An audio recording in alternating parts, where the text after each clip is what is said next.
La desaparición de los dinosaurios del Mesozoico dio lugar a un importante cambio en la zoología mundial.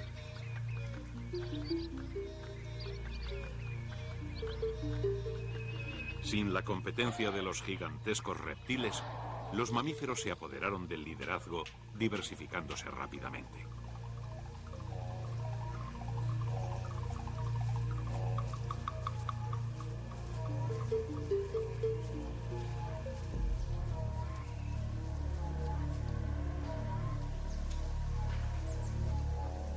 Durante los últimos 65 millones de años de la historia de la Tierra, en el Cenozoico, que significa era de los animales recientes, los mamíferos conquistaron el medio terrestre, el acuático y aún el aéreo con los gráciles murciélagos.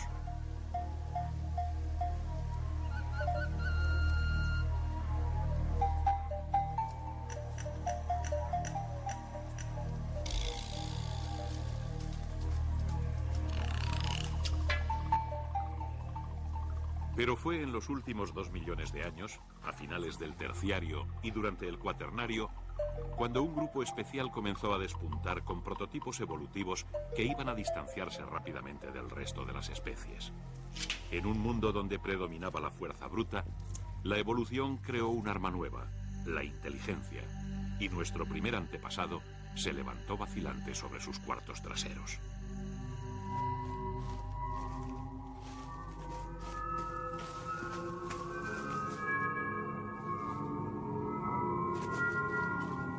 Desde aquellos lejanos días, el hombre colonizó el mundo paulatinamente y por su especial situación geográfica fue España la que le sirvió como puerta hacia Europa, dejándonos las huellas de su paso, unas huellas que vamos a seguir durante esta sexta ruta alternativa.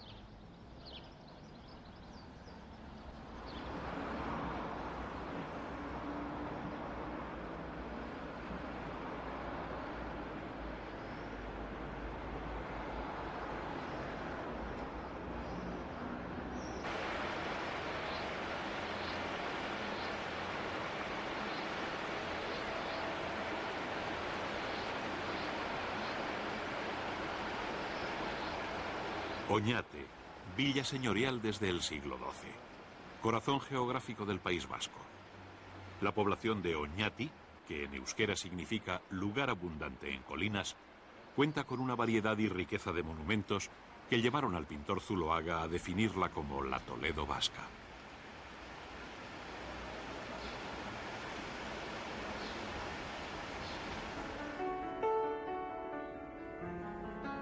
Entre sus monumentos despunta la estructura de la iglesia parroquial de San Miguel, patrón de la villa.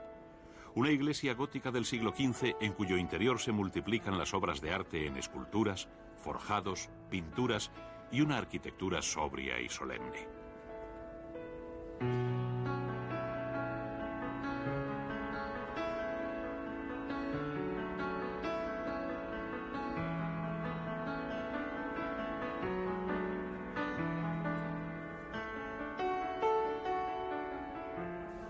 El retablo plateresco de la Capilla de la Piedad y el retablo mayor del más florido barroco de Juan Bautista Suso completan su belleza con otras obras artísticas adyacentes, como el sepulcro del obispo Zuazola, atribuido a Diego de Siloé.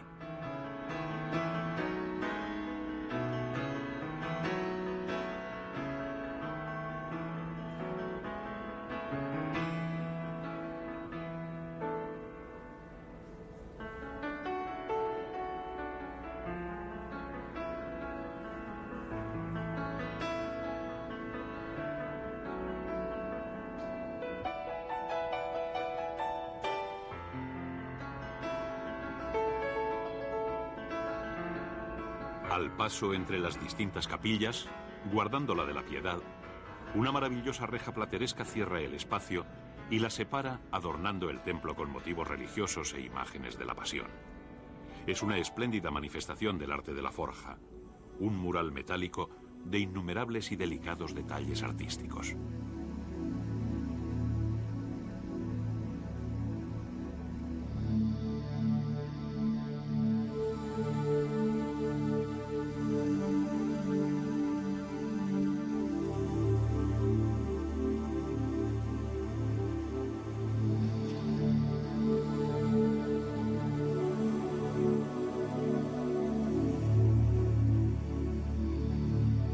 La particularidad más significativa de la parroquia de San Miguel tal vez sea su claustro, también gótico, que se construyó por orden del obispo Rodrigo Mercado de Zuazola sobre el río Ubao.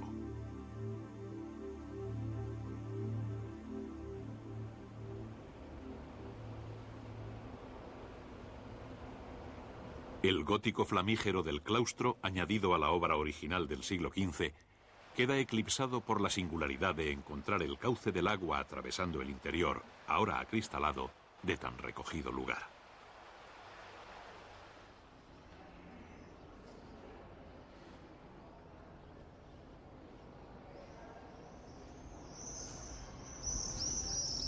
Frente a la iglesia de San Miguel, fundada por el mismo obispo Zuazola, se levanta la Universidad de Sancti Spiritu, uno de los edificios más importantes del Renacimiento del País Vasco.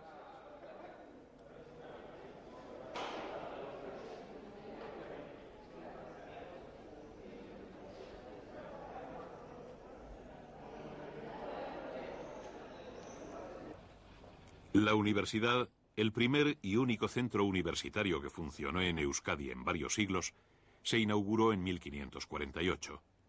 Durante 3 siglos y medio, aquí se impartieron derecho canónico y civil, medicina, filosofía y letras y notarías.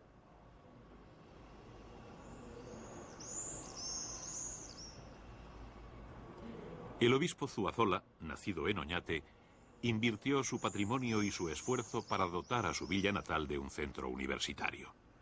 Este hombre notable, que destacara en el episcopado, la judicatura y la política de su tiempo, consiguió su noble empeño dando a Oñate su universidad y de esta manera dándosela también al País Vasco, carente hasta entonces de centros universitarios.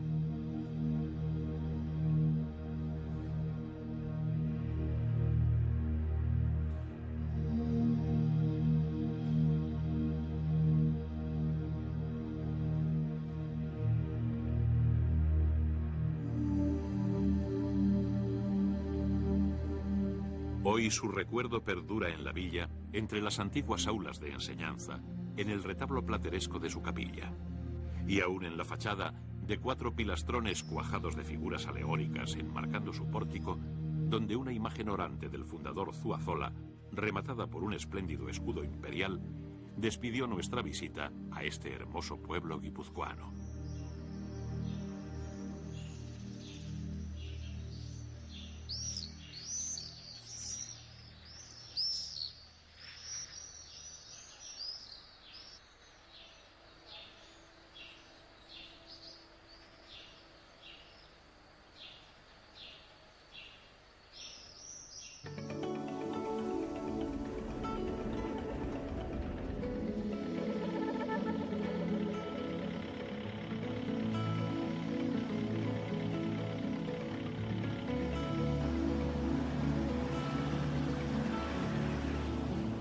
Desde el País Vasco pusimos rumbo hacia La Rioja.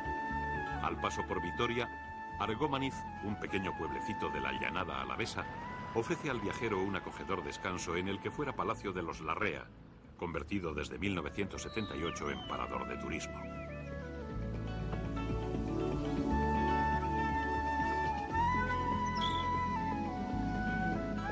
En contraste con Argómaniz, población prácticamente deshabitada, nuestro siguiente objetivo era una bulliciosa fiesta en La Rioja, una región cuya personalidad está ligada inevitablemente a sus magníficos vinos.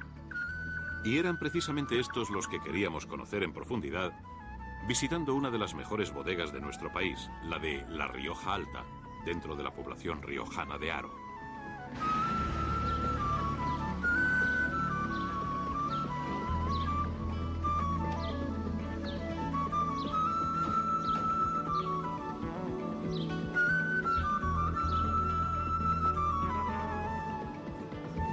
principios del siglo XIV, el vino proporcionó a Haro una época de gran florecimiento. Aún 6 siglos después, a mediados del XIX, las viñas de Burdeos sufrieron una epidemia de mildiu seguida de otra de filoxera, y los comerciantes franceses buscaron los vinos de Rioja para satisfacer su mercado.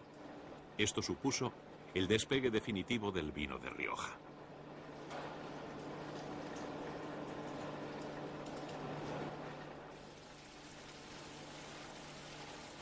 En las bodegas, una vez vendimiada la vid, se llevan los frutos al lago de fermentación, los depósitos del vino y las barricas. Desde allí, en un largo y complejo proceso, el vino va formándose bajo el constante cuidado de manos expertas.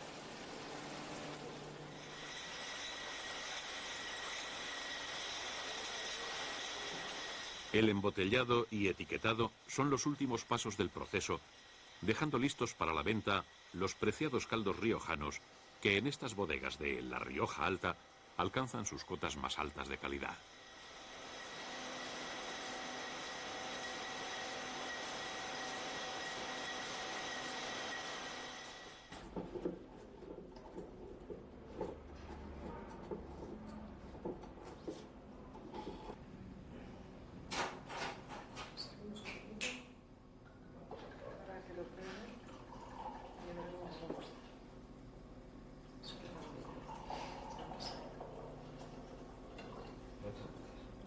En todas las bodegas siempre se reserva un espacio para merendero, lugar donde se cumple el rito de la amistad y hospitalidad en torno a la gastronomía local.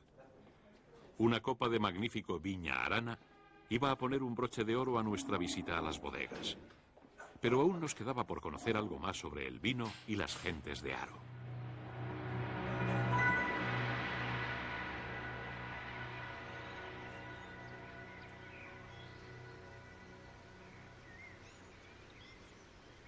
El 29 de junio de cada año, los riscos de Bilibio son escenario de la fiesta más famosa de la ciudad de Haro.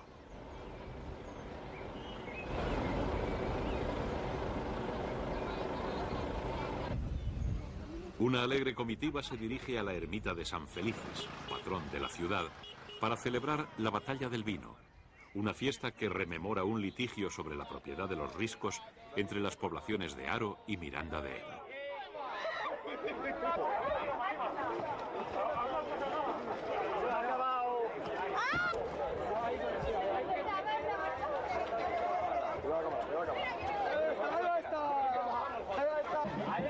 Después de colocar el pendón de la ciudad de Haro en lo más alto de las peñas y tras ofrecer una misa, comienza una singular batalla en la que dos bandos se lanzan vino sin descanso.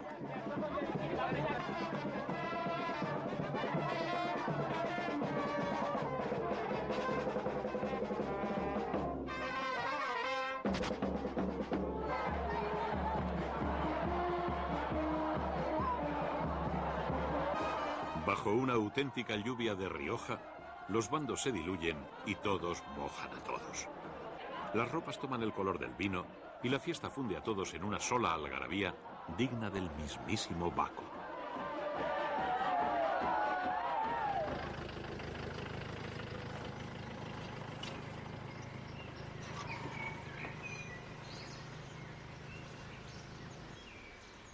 Muy cerca de Haro, algo más al sur, se encuentra Santo Domingo de la Calzada, conocida también como la Compostela riojana por su importante papel en la ruta jacobea.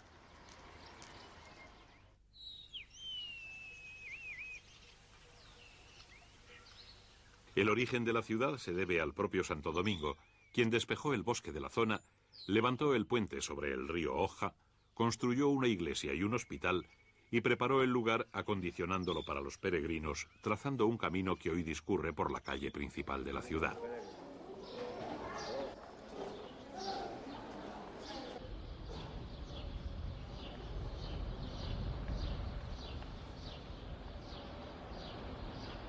Al morir el santo fue enterrado en el propio camino y sobre su tumba se levantó la actual catedral.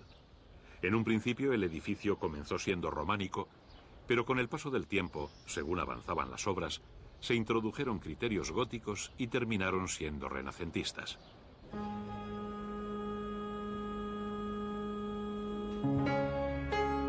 En el interior de la catedral, la sobriedad de la piedra se ve adornada por interesantes obras escultóricas que parecen esconderse para sorprender al visitante en su delicado acabado.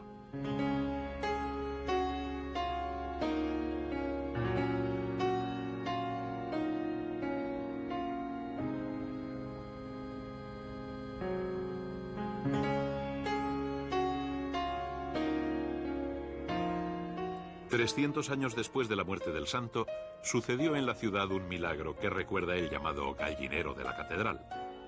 Avisado el corregidor de que un condenado a la horca había resucitado por ser inocente, exclamó incrédulo que de ser cierta tal cosa, el gallo y la gallina que tenía cocinados y listos para comer delante suyo, se levantarían y se pondrían a cantar.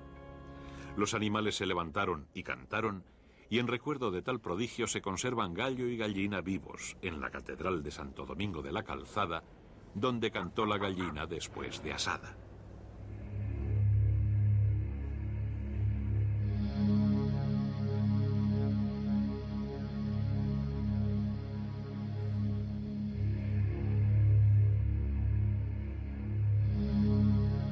Para el peregrino visitante de la catedral, el centro de interés es la tumba del santo.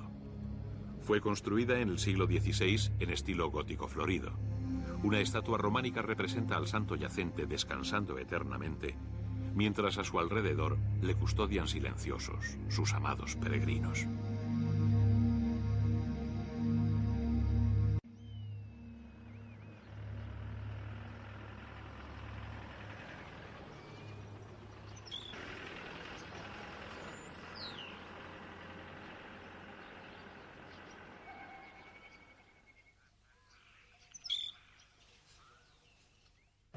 Junto a la catedral se encuentra el antiguo hospital fundado por Santo Domingo, convertido hoy en parador de turismo.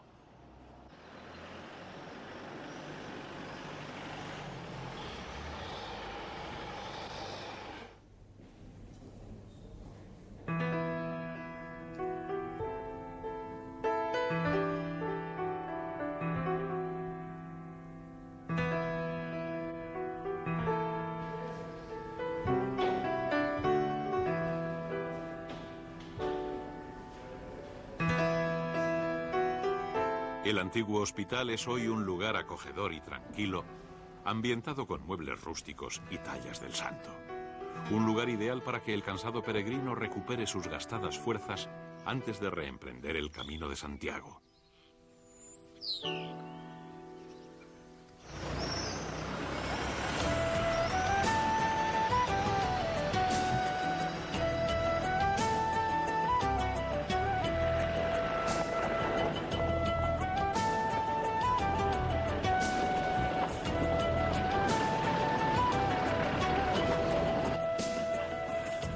Dejamos atrás La Rioja y entramos en la provincia de Burgos, decididos a comenzar nuestro viaje a la prehistoria, adentrándonos en la Sierra Caliza de Atapuerca, donde un grupo de científicos ha descubierto algunas de las piezas más importantes del gigantesco rompecabezas de la historia y evolución del género humano.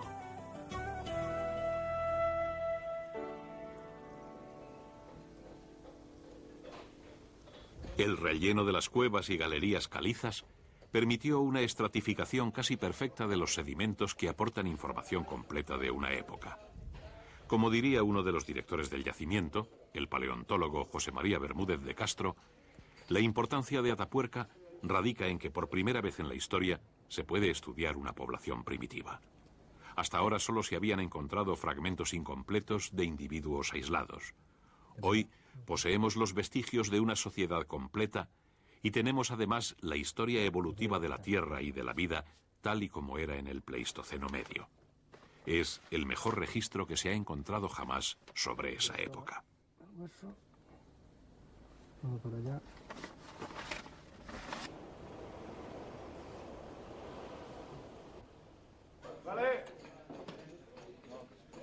El descubrimiento de la importancia del yacimiento pasó por diferentes etapas que comenzaron en 1911 al cargo de Carballo. Nos hicieron las obras por la trinchera del ferrocarril que bajaba material de Monterrubio a Vilafría. Al hacer los cortes en unas calizas, aparecieron unas cuevas rellenas de fósiles. Los ingenieros se dieron cuenta de que eran yacimientos arqueológicos. Sin embargo, hasta 1975, que se obtuvieron fósiles de la cima de los huesos, uno de los yacimientos excavados en la actualidad, este yacimiento no tuvo importancia. Las excavaciones empezaron en el año 1978, dirigidas por el profesor Emiliano Aguirre, y han continuado hasta la actualidad, dirigidas por Bermúdez de Castro, del Museo de Ciencias Naturales, por Juan Luis del Suaga, de la Universidad Complutense de Madrid, y por yo mismo, de la Universidad Rovira y Virgili. El yacimiento de Atapuerca ha conmocionado el mundo de la antropología con dos descubrimientos fascinantes. Por un lado, se han encontrado restos correspondientes a un homínido de 300.000 años de antigüedad aproximadamente, el Homo heidelbergensis, que atestiguan las primeras costumbres de acumular a los muertos en la primera muestra conocida de una actividad que derivaría con el tiempo en los ritos funerarios. Por otro lado, un descubrimiento aún más importante ha desvelado la presencia de nuestro primer antepasado europeo, una nueva especie de homínido, el Homo antecessor, un lejano pariente que vivió en Atapuerca hace alrededor de 1 millón de años.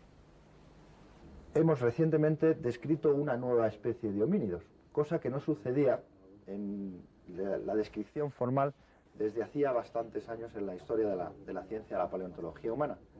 Y hemos descrito una nueva especie que hemos denominado Homo antecessor y que interpretamos como el último antepasado común de los hombres modernos y de los neandertales. ¿Qué significa? Que en Europa fue colonizada hace alrededor de 1 millón de años por un grupo de homínidos que, procedentes de África, se instalaron aquí y que, a partir de procesos de derivación genética y de cambio morfológico, dieron lugar a los que hemos hablado antes como los neandertales, y que esta misma especie en el continente africano probablemente también por diferenciación genética y cambio morfológico diera lugar a los hombres anatómicamente modernos, a nuestra especie biológica, el Homo sapiens. El descubrimiento del Homo antecessor ha cambiado el entendimiento de la evolución biológica y cultural de nuestros antepasados.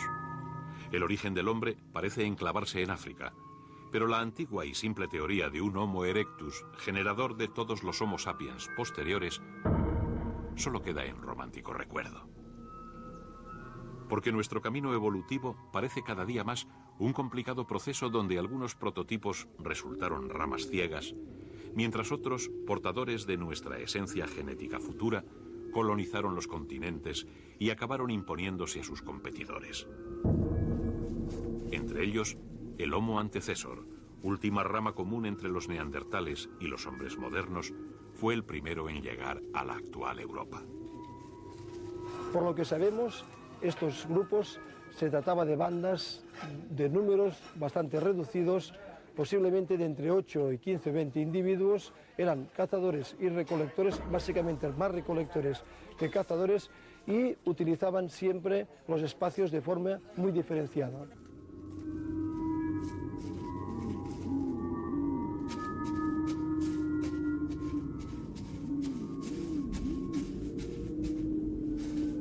En Atapuerca aparece, junto al Homo antecessor, otro homínido heredero del más arcaico Homo heidelbergensis, ya conocido por la ciencia. Conjuntamente han hecho de Atapuerca uno de los yacimientos más importantes del mundo y un campo de continua investigación. Pero podemos saber que su lenguaje tiene que ser muy arcaico, que estos cazadores recolectores no tenían una organización social tan compleja, que no conocían el fuego, que no vestían, y por lo tanto estamos hablando de dos homínidos culturalmente muy distintos y biológicamente también muy distintos.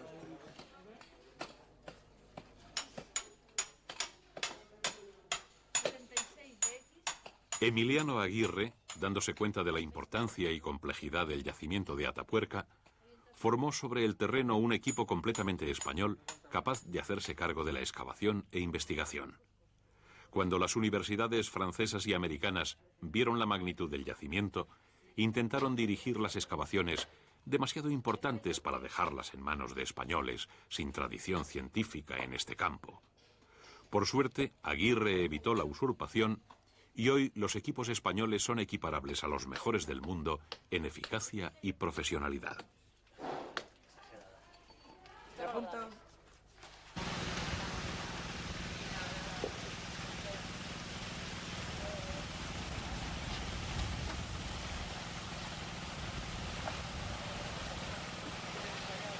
Un equipo multidisciplinar se encarga del largo proceso que va desde la extracción y clasificación de los restos encontrados hasta las posteriores investigaciones de laboratorio.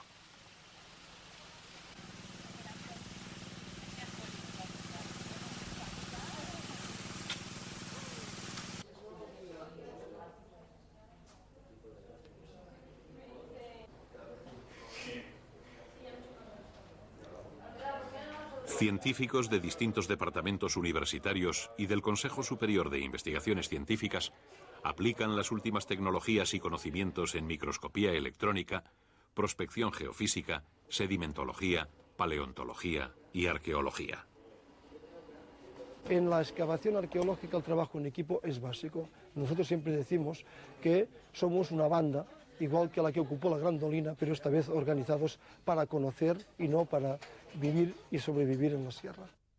Con un yacimiento tan extraordinario, los equipos españoles de Atapuerca han adquirido hoy en día una experiencia que incluso los maestros de la paleontología mundial envidian.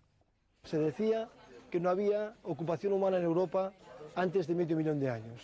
Decidimos trabajar en Gran Dolina, un sondeo de 6 metros cuadrados, para demostrar que teníamos en el sur de Europa, y concretamente en la península ibérica, registros arqueológicos y paleontológicos más antiguos de 500 000 de años. Y esto ocurrió el 8 de julio de 1994, cuando descubrimos en la Gran Dolina, en el nivel 6, los restos de los homínidos más antiguos conocidos en Europa y que se acercan a 800.000 años. Por lo tanto, estábamos poniendo otro eslabón en el conocimiento de la antigüedad de la ocupación humana en Europa y en Asia. Los hallazgos de Atapuerca están desvelando nuevos capítulos en la larga historia de la evolución del hombre, dejando constancia de la vida lejana de nuestro primer antepasado europeo.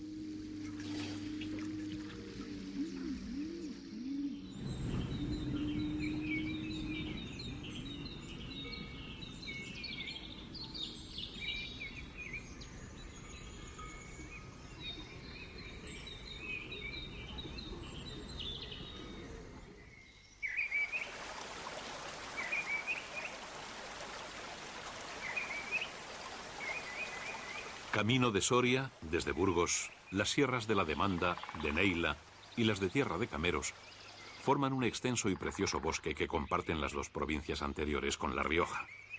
En su interior, las encinas y quejigos se alternan con rebollares y hayedos que en las alturas dejan paso a los pinos silvestres. Es una reserva para la vida salvaje, un oasis de tranquilidad donde prolifera la vida animal.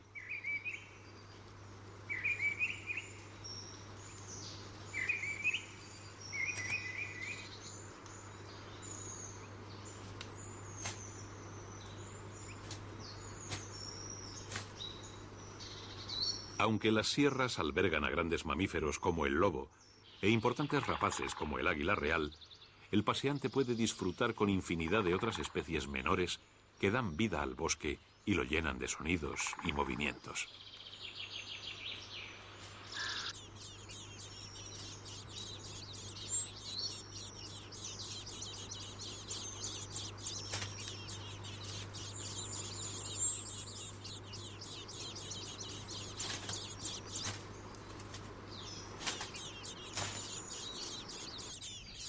A pesar de que algunas vertientes de esta serranía se han visto alteradas por la acción del hombre, el bosque que albergan aún mantiene su potencial biológico casi intacto. La vegetación que ofrece cobijo y refugio a los animales les proporciona también la base de la cadena alimenticia que mantiene a toda la comunidad. Las hayas, encinas, castaños y avellanos ofrecen anualmente sus frutos que son aprovechados rápidamente. Las hojas secas fertilizan y regeneran el suelo y al abrigo de las grandes copas, la vida se renueva y diversifica.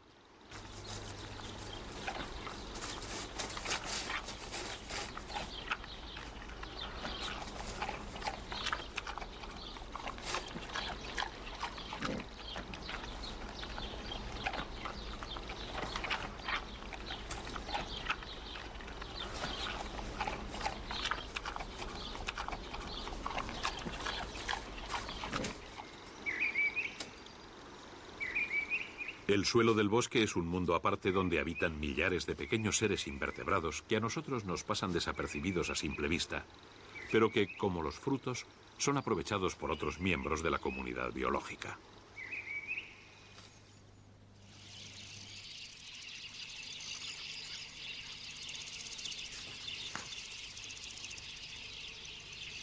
Los insectos son los más numerosos. En el bosque es fácil oírlos y en ocasiones podemos llegar a ver alguno de los más grandes y llamativos.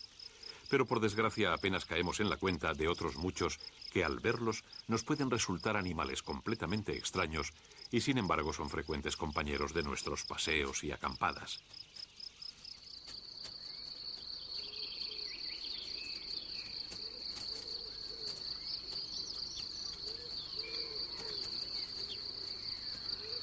Este es el grillo topo o alacrán cebollero, un animal que parece una mezcla entre un cangrejo de río y un gigantesco grillo.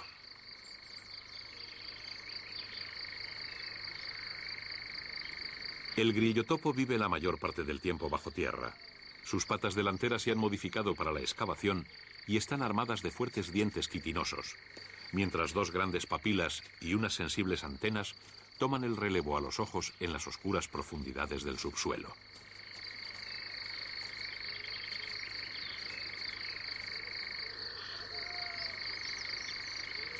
Es aquí, bajo tierra, donde pasa la mayor parte de su vida alimentándose de raíces y larvas de insectos, por lo que para tanta gente sigue siendo un auténtico desconocido.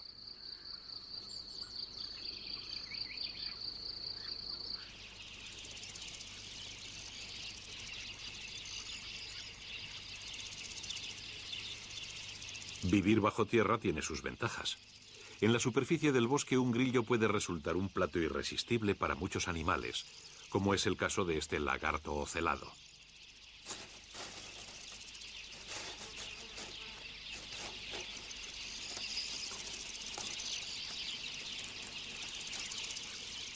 Como en tantas otras situaciones, pasar desapercibido sigue siendo una de las mejores soluciones para ahorrarse problemas.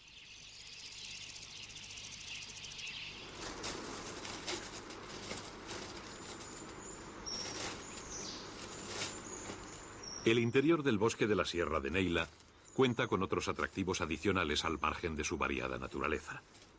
El hombre ha encontrado refugio en estos montes desde los albores de la historia y todavía se pueden encontrar interesantes vestigios de su paso por la sierra escondidos entre la tupida vegetación. Para acercarnos a algunos de ellos, alquilamos unos caballos y disfrutamos de esta manera del placer adicional de una cabalgada en plena naturaleza.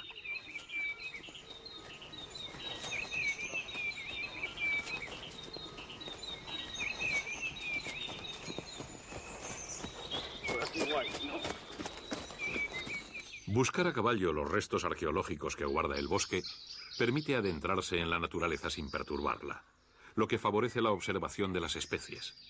Entre los pinos, camuflado por las ramas, el nido de un azor cobija a la reciente prole anual.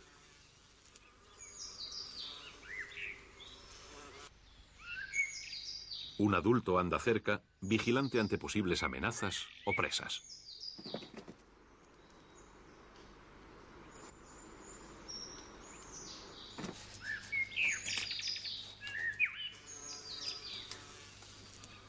El silencio de las cabalgaduras no rompe la tranquilidad del bosque, y las escenas de vida salvaje se desarrollan ante el visitante armado de un poco de suerte y paciencia.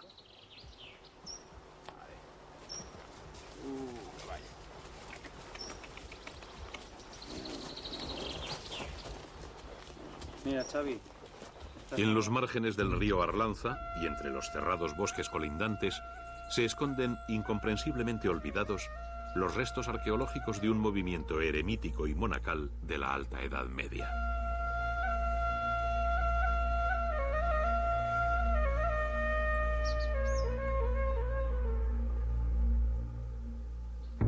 Pocos estudios se han hecho sobre estas extrañas tumbas que en ocasiones parecen ser los restos de antiguas ermitas de monjes mozárabes y que en su conjunto corresponden a un movimiento paralelo al de repoblación que trajo a estas soledades a eremitas y hombres de oración.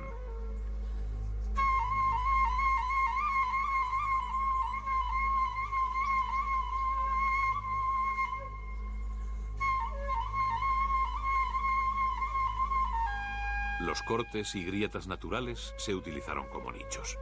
La superficie se talló en tumbas sobrias, imperecederas, que perduraron a los cuerpos que albergaron, perdidos siglos atrás, y que hoy son el asombro de los pocos que las visitan.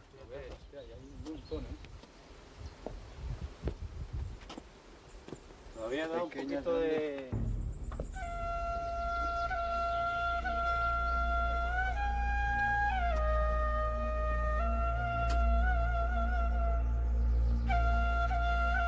Necrópolis como esta de Cuyacabras, en Quintanar de la Sierra, revisten de misterio al bosque circundante. Los sepulcros tallados sobre el granito se extienden como sombras por todo el bloque rocoso. Es un cementerio olvidado, una página de la historia aún por esclarecer.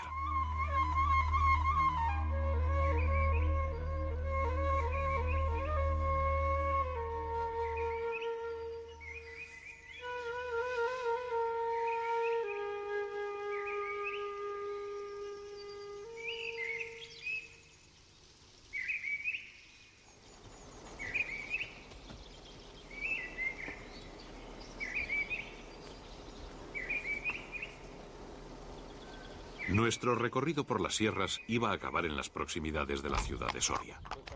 También allí visitamos unos restos arqueológicos, aunque estos, a diferencia de los de Cuyacabras, son de sobra conocidos. Porque pocos son los españoles que no han oído hablar de las ruinas de Numancia.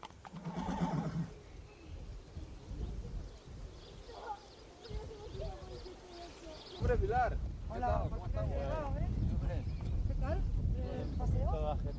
Reagrupado el equipo de rodaje, recorrimos los restos de la emblemática ciudad, enclavada sobre el estratégico cerro de la Muela de Garray.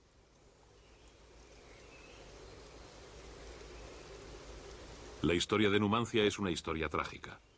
Según la versión de Apiano, la más aceptada hasta la fecha, Roma arremetió contra esta población celtibérica que resistía indolente e irreductible a la presión del ejército romano.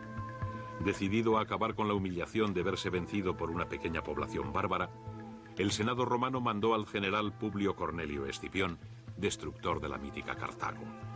Escipión sometió a un cerco férreo a Numancia, empleando cerca de 60.000 hombres contra los 4.000 que se refugiaban en el Cerro de la Muela.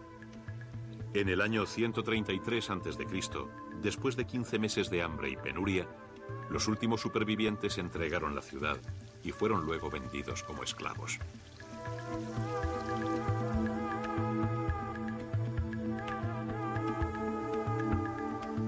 Hoy, de aquellos lejanos días de luchas y dominaciones, solo nos quedan los restos de la ciudad y algunas obras del arte tradicional celtíbero guardadas en el Museo Numantino, pertenecientes a los pueblos que repoblaron la asediada Numancia tras su rendición a Roma y que representan dibujos geométricos, animales y escenas humanas que hablan de luchas y guerreros.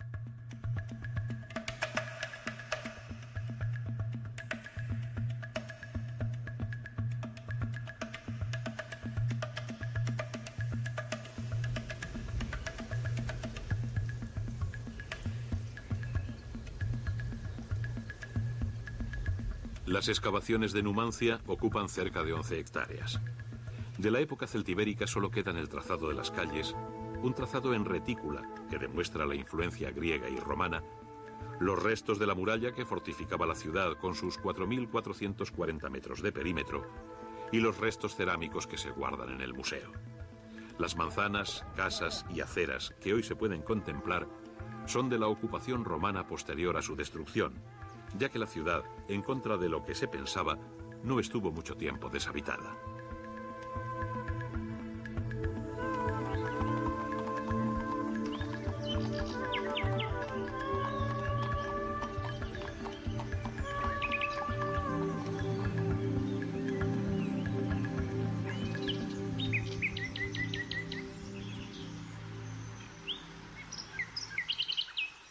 Nuestra sexta ruta alternativa se acercaba a su fin. Las riberas del Duero, al paso por Soria, aún nos reservaban otras ruinas, más recientes y más hermosas que las numantinas, en el conjunto artístico de San Juan de Duero, antiguo monasterio cuya fundación se atribuye a la Orden de los Hospitalarios de San Juan de Arce, protectores de desvalidos, caminantes y peregrinos.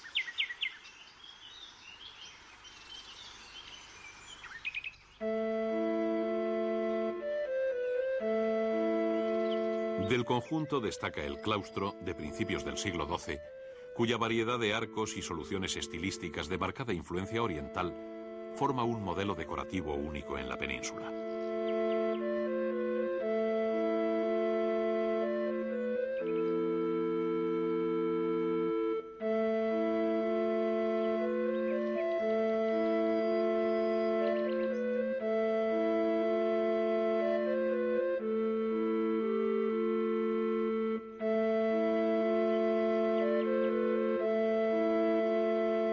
Cerca de San Juan de Duero, ya en la ciudad de Soria, otro claustro compite en belleza con este, compartiendo ambos el influjo del arte oriental.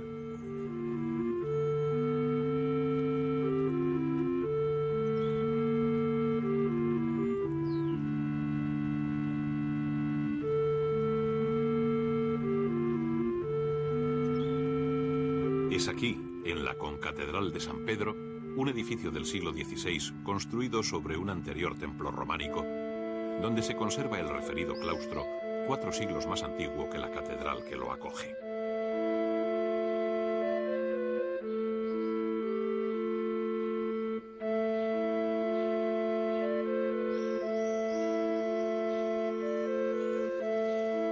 El claustro, declarado monumento nacional, es de sillería y las columnas pareadas sobre las que se sustentan las arcadas de medio punto son de capitel corrido, con escenas historiadas y alegóricas en las que se aprecia la mencionada influencia de Oriente. El conjunto ejerce una extraña fascinación al viajero, atraído por la combinación extraña de sobriedad y fantasía que rodea a tan singular conjunto.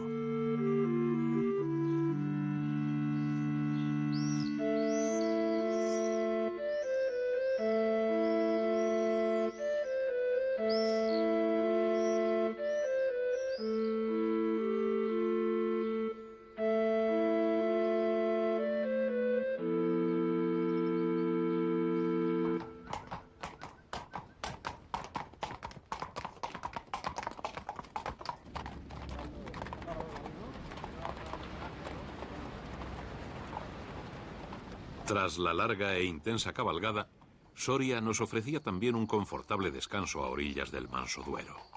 Y lo hacía en el parador de turismo Antonio Machado, dedicado al que más y mejor cantó a Soria y su caudaloso río.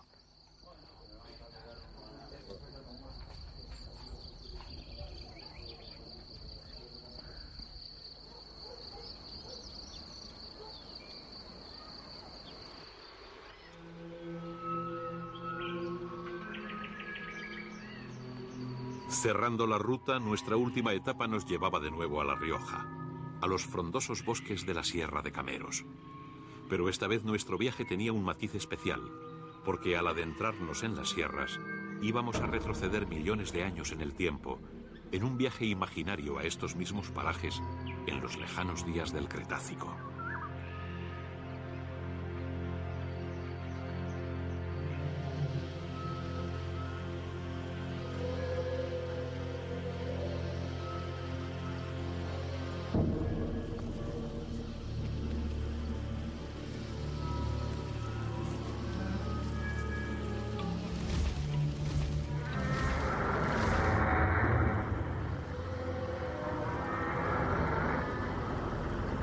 En el Cretácico inferior, entre 114 y 130 millones de años atrás, vivían en La Rioja gran número de dinosaurios.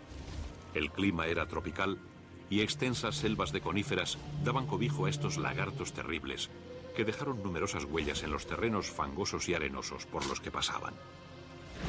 La mayoría desaparecieron poco después, pero algunas se secaron endureciéndose y los sedimentos las cubrieron, conservándolas y convirtiéndolas en moldes o huellas de roca. El resultado es uno de los mejores yacimientos de huellas de dinosaurio que se hayan encontrado hasta la fecha.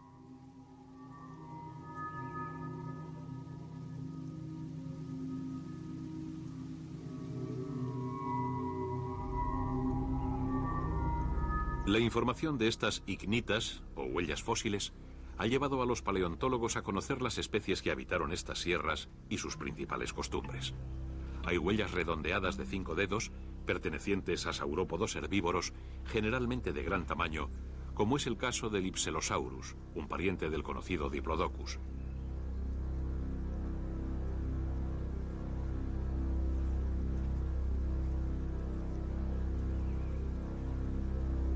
En una segunda categoría encontramos huellas tridáctilas de dinosaurios bípedos. Estos eran de distintos tamaños y los había herbívoros y carnívoros, y sus rastros han dado la información para que los paleontólogos puedan revivir cómo pudo ser un encuentro entre ellos.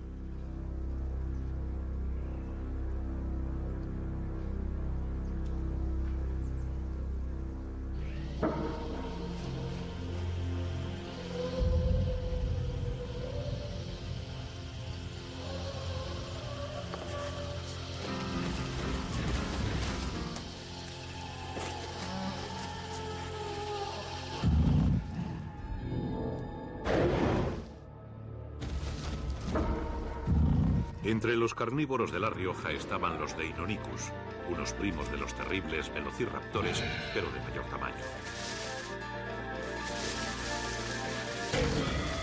Eran inteligentes como para cazar en grupo y contaban con un arma mortífera, una afilada garra en forma de hoz de 13 centímetros en sus patas posteriores que les ha valido su nombre, Deinonychus, garra terrible.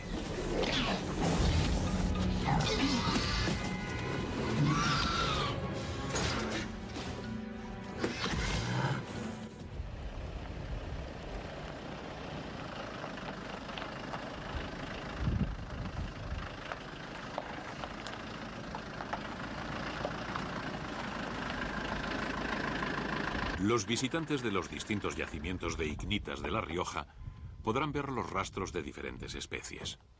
Una huella suelta da información del animal y su fisiología, pero es la sucesión de estas la que permite el estudio del comportamiento de los animales prehistóricos. Aquí, en La Rioja, se han encontrado rastros de hasta 33 huellas, de un grupo familiar, de dinosaurios que se encuentran, de animales cojeantes. Un muestrario de información de los seres vivos más grandes que jamás hayan vivido sobre la Tierra y que a finales del Cretácico, sin que aún se sepa a ciencia cierta por qué, se extinguieron súbitamente.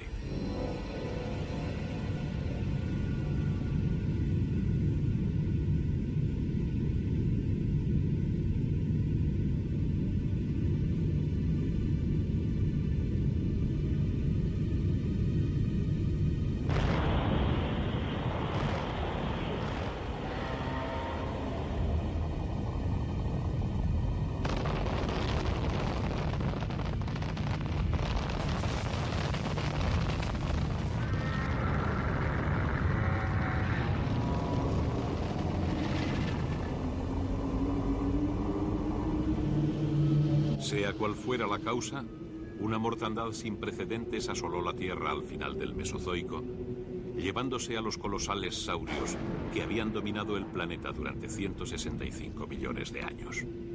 Y hoy, solo los huesos y rastros fósiles nos quedan como testimonio de los poderosos dinosaurios.